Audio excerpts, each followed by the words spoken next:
আসসালামু আলাইকুম। দীর্ঘ একটি বছর আগে আমাদের যে ঘাসের জমিন আছে ওই জমিনগুলোতে আমরা যে বেড়া বলে এই বেড়াগুলো দিয়েছিলাম এবং বেড়া দেওয়ার কারণ হচ্ছে আমাদের গ্রাম অঞ্চলে সবাই দুইটা একটা করে ভেড়া পালন করে থাকে আর এই ভেড়াগুলোয় অনেক ক্ষয়ক্ষতি করে কারণ এগুলো বোবা জাত, এগুলোর কিছু বলা যায় না। আর মানুষও এগুলো আগলা দিয়ে পালন করে থাকে, এই কারণে আমাদের যে ঘাস আছে ঘাসের মাথাগুলো খেয়ে ফেলে।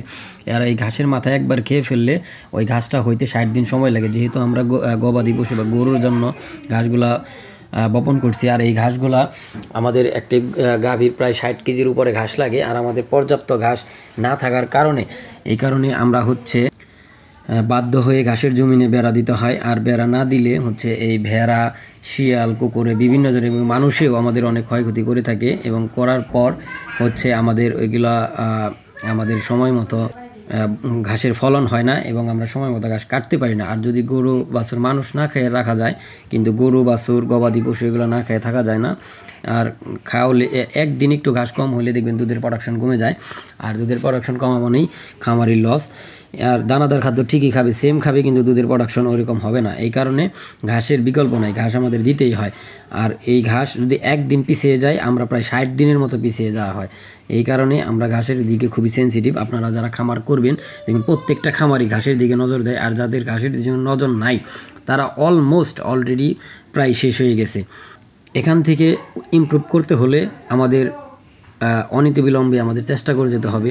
আর ঘাস ঘাস তো কি বলবো, ঘাস ছাড়া তো হবেই না, এমন একটা পরিস্থিতি হয়ে গেছে। আর আমরা ইনশাল্লাহ খামার করার আগে আমরা ঘাস চাষ করব এবং ঘাসের যত্ন নিব, আমরা এক্সট্রাভাবে ঘাসের যত্ন নিই। আর আজকে যে বাঁশগুলো আমরা কাটতেছি এগুলো হচ্ছে আমাদের নিজেদেরই বাঁশ, আর বাঁশগুলো আমাদের ক্রয় করতে হয় নাই। এই বাঁশগুলো আমাদের পূর্বপুরুষ যারা দাদা বা আব্বা তারা এই গাছগুলো লাগাইছিল এবং সেখান থেকে আমি এই বাঁশগুলো হচ্ছে কাটতেছি। আর এই বাঁশ কাটারও একটা কারণ আছে, এখানে আমাদের একটা ছোটোখাটো আর একটা খামার হবে ইনশাআল্লাহ যখন। আর আমরা হচ্ছে অনেকে আছে ব্যাংক লোন নিয়ে খামার করে, কিন্তু আমরা হচ্ছে ব্যাংক থেকে কোনো লোন নেই না।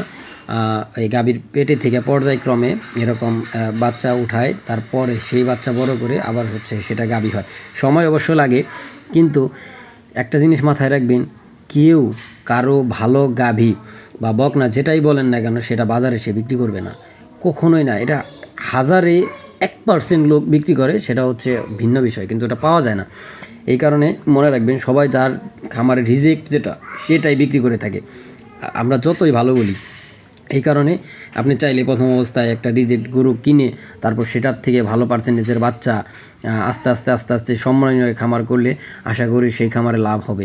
কিন্তু আমরা যারা এই খামারগুলো হচ্ছে না বুঝে একছুটে অনেক ইনভেস্ট করি, এটা ঠিক না। এটা ঠিক না কারণ বাস্তব জীবন আর হচ্ছে ইউটিউবে তারপরে বিভিন্ন সোশ্যাল মিডিয়ায় যেটা দেখায় সেটা এক না, আকাশ পাতাল এর পার্থক্য। এটা হচ্ছে যারা সরজমিনে আছে তারাই বুঝবে। আমরা বিদেশ প্রবাস থেকে অনেকেই হচ্ছে দেখা গেছে গরু ক্রয় করি ইউটিউবে দেখে অমুক খামারি বলে, কারণ ভাই এই সেক্টরে আমি হিউজ পরিমাণ ঘুরছি, আর হিউজ পরিমাণ ঘুরে অনেক প্রতারক